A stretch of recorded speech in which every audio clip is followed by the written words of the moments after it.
దివిసీమలో పెదకళ్ళేపల్లి అని కృష్ణా తీరంలో ఒక ఊరుంది. ఆ పెదకళ్ళేపల్లి నుంచి పొలాల మధ్యలో నుంచి కొంచెం ముందుకు వెళ్తే టేకుపల్లి అని ఒక చిన్న ఊరు వస్తుంది. చిన్న ఊరు, బహు చిన్న ఊరు.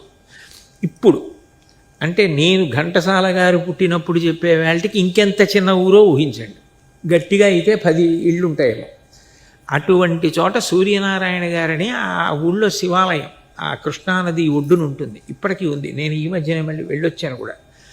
ఓ శివాలయం, అందులో అర్చకత్వం చేసేవారు ఆయన. ఏమిటి అంటే ఎప్పుడూ సంగీత సాధన, ఎప్పుడూ సంగీతం పాడుకోవడం, బయటికి వెళితే భజనలు చేయడం, హరికథ చెప్పడం, ఇట్లాంటివి చేయడం.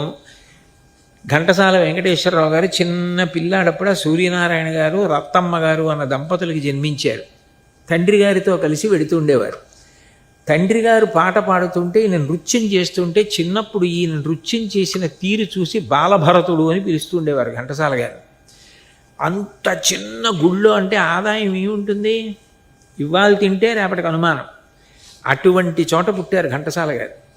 వాళ్ళ నాన్నగారు శివలింగానికి అభిషేకం చేస్తూ కొడుకుని పిలిచి కౌగలించుకొని పక్కన కూర్చోబెట్టుకొని, శివ, ఆయనకి సంగీతం అంటే అంత ఇష్టం. శివ, మనిషి ఎవరికి వాళ్ళు శాంతి పొందడానికి ప్రయత్నిస్తారు. ఎవరైనా ప్రశాంతంగా ఉండాలనుకుంటారు తమకు ఉన్నటువంటి అవసరాలు తీరి. అట్లా కాదు, కోటాను కోట్ల మందికి శాంతినివ్వగలిగిన సంగీతం గంధర్వగానంలా పాడగలిగిన కొడుకుని నాకు ఇవ్వవా అని. అది శివలింగం అంటే రాయి అని కాకుండా శివుడే అన్న భావనతో కౌగిలించుకొని ప్రార్థన చేసేవారు. అప్పటికేం తెలియదు, చిన్న పిల్లవాడు ఘంటసాల గారు. దగ్గరికి పిలిచి, కోట్ల మంది సంతోషించాలరా, నువ్వు అలా పాడాలరా, నువ్వు అలా సంగీతం నేర్చుకోవాలరా అనేవారు. ఘంటసాల గారికి 11వ ఏడు వచ్చేటప్పటికి వాళ్ళ నాన్నగారు చనిపోయారు. వాళ్ళ నాన్నగారు చనిపోతే తర్వాత పాపం పొలాల్లో మేనమామ గారి దగ్గరికి వెళ్ళి పనిచేయడంలో చేతులన్నీ వాచిపోయేవి. మా నాన్నగారు నన్ను సంగీతంలో వృద్ధిలోకి రావాలన్నారని చెప్పి చేతి ఉంగరం తీసి ఎంత వస్తుందో కూడా తెలియక 8 రూపాయలకి అమ్మేసి రైలు ఎక్కి వెళ్ళిపోయారు విజయనగరం. అప్పటికి ద్వారం వెంకటస్వామి నాయుడు గారని మీరు విన్నారో లేదో పిల్లలు తెలియదు నాకు. ద్వారం వెంకటస్వామి నాయుడు గారు వైలిన్ ఆ రోజుల్లో అంత ప్రఖ్యాతి. ఆయన ఆదిభట్ల నారాయణదాస్ గారు విజయనగరంలో హరికథకి ప్రఖ్యాతి. అక్కడ సంగీతం అంటే, ఆ రోజుల్లో సంగీతం అంటే విజయనగరమే. కాబట్టి అక్కడికి వెళ్ళి నేను సంగీతం నేర్చుకుంటానని విజయనగరం వెళ్ళారు. వేసంగి సెలవులు ఆయనకి తెలియదు, చిన్నపిల్లాడు, పాఠశాల మూసేశారు, తినడానికి కూడా ఏమీ లేదు. అప్పుడు అక్కడి నుంచి సాలూరులో పట్రాయని సీతారామ శాస్త్రి గారని ఆయన సంగీతం చెప్తుండేవారు. ఆయన దగ్గరికి వెళ్ళారు. ఎంతో ప్రేమతో ఆదరించి ఆ పట్రాయని సీతారామ శాస్త్రి గారు ఈ ఘంటసాల గారిని దగ్గర పెట్టుకుని సంగీతం నేర్పారు. నేర్పిన తర్వాత నేను విజయనగరం సంగీత పాఠశాలలో చేరుతానని వచ్చి ద్వారం వెంకటస్వామి నాయుడు గారి దగ్గర కూర్చుని పాడితే ఆయన కంఠం చూసి ఆనందించి పాఠశాలలో చేరడానికి సీట్ ఇచ్చారు. తినడం డబ్బులేవి, అక్కడ ఉన్నటువంటి అన్నదాన సత్రంలో అన్నం తినడానికి అవకాశం ఆ రోజుల్లో సింహాచలం అన్నదాన సత్రం అని ఉండేది. ఆ అన్నదాన సత్రంలో ఈయనకి చోటు దొరకలేదు, అన్నం తినడానికి లేదు. లేకపోతే ఆయన చేతికి ఇలా ఒక జోలె కట్టుకుని మీద వేసుకున్న ఉత్తరీయం తీసేసి ఇలా జోలెలాగా కట్టుకుని పైన ముడి వేసుకుని ఇళ్ల ముందుకు వెళ్ళి విజయనగరంలో భవతి భిక్షాం దేహి అని నిలబడేవారు. వాళ్ళు అన్నం తినేసిన తర్వాత మిగిలిపోయిన అన్నం ఓ తల్లి, కూర ఒక తల్లి, పచ్చడి ఒక తల్లి పడేసేవారు. అది పట్టుకుని విజయనగరంలో చెరువు ఒడ్డు కూర్చుని ఆ గుడ్డ పరుచుకొని ఆ అన్నం తిని మళ్ళీ ఇంకో గుడ్డ లేదు కాబట్టి దాన్ని చెరువు నీళ్లలో ఉతుక్కునేవారు. పి సుశీల గారు చెప్పారు ఒకసారి, ఆ రోజుల్లో పి సుశీల గారి ఇంట్లో రేడియోలో లలిత సంగీతం వస్తుంటే వాళ్ళ ఇంటి వాళ్ళని బ్రతిమాలి ఘంటసాల గారు తలుపు పక్కన కింద కూర్చుని ఎంతో సంతోషంగా రేడియోలో పాటలు వినేవారు. అప్పటికి సుశీల గారు కుర్చీలో కాళ్ళ మీద కాలేసుకునంటే ఇల్లు ఆవిడది. నా ఉద్దేశ్యం ఆవిడ్ని తక్కువ చేయడం కాదు సుమా, ఆవిడ వినేవారు. ఈయన ఆ ఇంటికి వెళ్ళి కూర్చుని పాటలు వినేవారు. అంత కష్టపడ్డారు.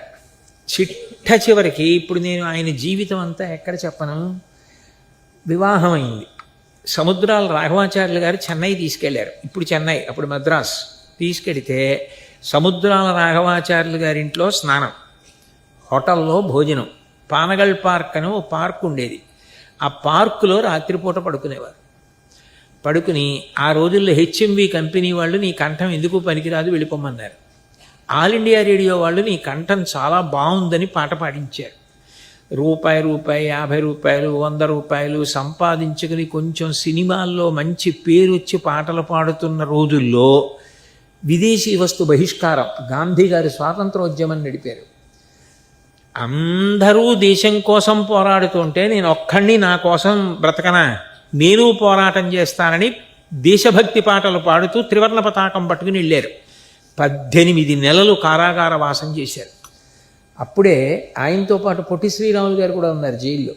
ఆ జైల్లో ఆయనతో పాటు ఉండి బయటికి వచ్చి లబ్ధప్రతిష్ఠుడై సంగీతంలో సంపాదించుకున్న రోజుల్లో బడే గులాబ్ అలీ ఖాన్ అని ఆ రోజుల్లో హిందుస్థానీ సంగీతంలో మహావిద్వాంసుడు చెన్నై వస్తే కచేరీ చేయడానికి ఉండడానికి కూడా చోటు దొరకకపోతే తన ఇంటికి తీసుకెళ్లి 2 నెలలు పెట్టుకున్నారు. గురువుగారు పాట్రాయని సీతారామ శాస్త్రి గారిని తన ఇంటికి తీసుకెళ్లి శుశ్రూష చేసి భోజనం పెట్టి 2 నెలలు ఉంచుకుని ఆయనకి తగినంత తాంబూలం ఇచ్చి తీసుకెళ్లి రైలు ఎక్కించారు.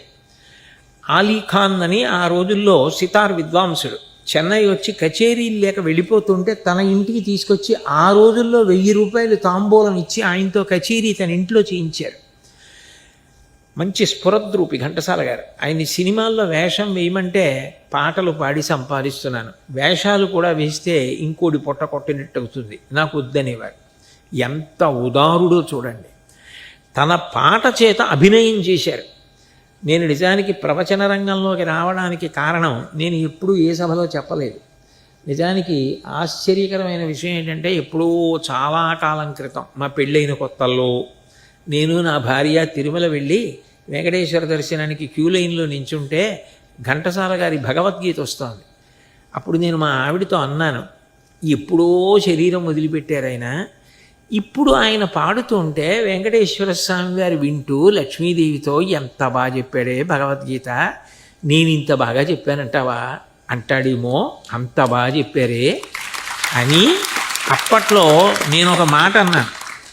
ఘంటసాల గారి కంఠం ఇప్పటికీ కొండ మీద ఇలా వినపడుతోంది కదా, ఏ జన్మలోనైనా నా కంఠం కూడా ఇలా వినపడుతుందా ఈ కొండ మీద అన్నాను. మరి వెంకటేశ్వర స్వామి గారికి ఏం వినపడిందో నాకు తెలీదు. ఆ తర్వాత ఎన్ని ప్రత్యక్ష ప్రసారాలు, ఎన్ని టెలికాస్ట్లలో ఇప్పటికీ తిరుపతి కొండ మీద పెట్టి పెద్ద పెద్ద టీవీ సెట్స్లో నా ప్రోగ్రామ్స్లో నేను కనపడుతూనే ఉంటాను. నీకు స్వామి ఇంత అనుగ్రహమా అని అనుకుంటూ ఉంటాను. అంటే నా గొప్ప కోసం చెప్పట్లేదు, నేను ఘంటసాల గారి గురించి చెప్పడానికి ఏదో ప్రస్తావన చేశా వెంకటేశ్వర స్వామి అనుగ్రహం గురించి. అంత గొప్పగా భగవద్గీత పాడారు.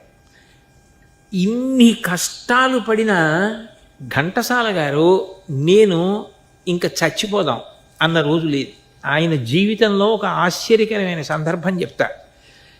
ఎండకి శోషించిపోయి తట్టుకోలేక వెళ్ళి ఒక్క రూపాయి ఉంటే ఆ రూపాయి ఇచ్చి, ఆ రోజుల్లో నిమ్మ సోడాలని అమ్మేవారు, ఇప్పటికీ కొన్ని చోట్ల అమ్ముతారు నిమ్మ సోడాలు. ఓ నిమ్మ సోడా ఇమ్మని అడిగారు. అడిగితే ఆ వ్యక్తి ఆ రూపాయి చూసి ఇది 70 రూపాయని విసిరేసి ఇలా తీసిన సోడా కొట్టడం మానేసి రూపాయి విసిరేశాడు. హతాశులైపోయారు. దాహం. ఆ పక్కన ఓ సన్యాసి ఒక ఆయన కూర్చుని ఉన్నాడు. ఆయన లేచి వచ్చి ఇలా కప్పుకుని ఉన్నారు ఉత్తరీయం ఘంటసాల గారు. ఏం బెంగపెట్టుకోకులే అని ఈ ఉత్తరీయం తీసి ఇలా వేసి ముడేసి ఇళ్ల ముందుకెళ్ళి అడుక్కో, దాంతో బతుకు, బెంగపెట్టుకోకన్నారు. ఇంకోడైతే చిచ్చి బతుకు చచ్చిపోతానంటాడు. అలాగే భిక్షాటన చేశారు ఘంటసాల గారు. చేయడం కాదు, మీకు ఆశ్చర్యం ఏంటో తెలుసా, ఘంటసాల గారు ఏ హనుమ గుడిలో పడుకునేవారో నేను విజయనగరం వెళ్ళి ఆ గుడి చూసి వచ్చా. భజన చేసే ఆంజనేయ స్వామి ఉంటారు, మీరు ఎక్కడ చూసి ఉంటారు, తాళం వేస్తుంటారు. ఆయన విజయనగరంలో ఉంది చిన్న గుడి, అక్కడ పడుకునేవారు పాపం. ఆయన ఎంతో కీర్తి వహించి ప్రపంచవ్యాప్తంగా ఘంటసాల గారి పేరు మారుమ్రోగిపోతున్న రోజుల్లో ఆయన్ని కచేరీకి పిలిచారు. పిలిస్తే నేను ఏ హాల్లో చేయను, నేను ఎక్కడ పడుకున్నానో అక్కడే నాకు వేదిక కట్టండి, అక్కడ కూర్చుని కచేరీ చేస్తానని ఓపెన్ ఎయిర్లో అక్కడ డయాస్ కడితే కచేరీ చేశారు. అటువంటి ఘంటసాల గారు మన గడ్డ మీద పుట్టిన మహానుభావుడు. ఎన్ని కష్టాలు పడ్డారు. విచిత్రం ఏమిటో తెలుసా, ఇన్ని కష్టాలు పడ్డ ఘంటసాల గారు ఏ ఒక్క రోజుని కూడా ఎందుకు ఈ బ్రతుకు నేను ఆత్మహత్య చేసుకుంటానన్న మాట అనలేదు. మరి మనం ఏం నేర్చుకున్నట్టు ఆయన జీవితం నుంచి?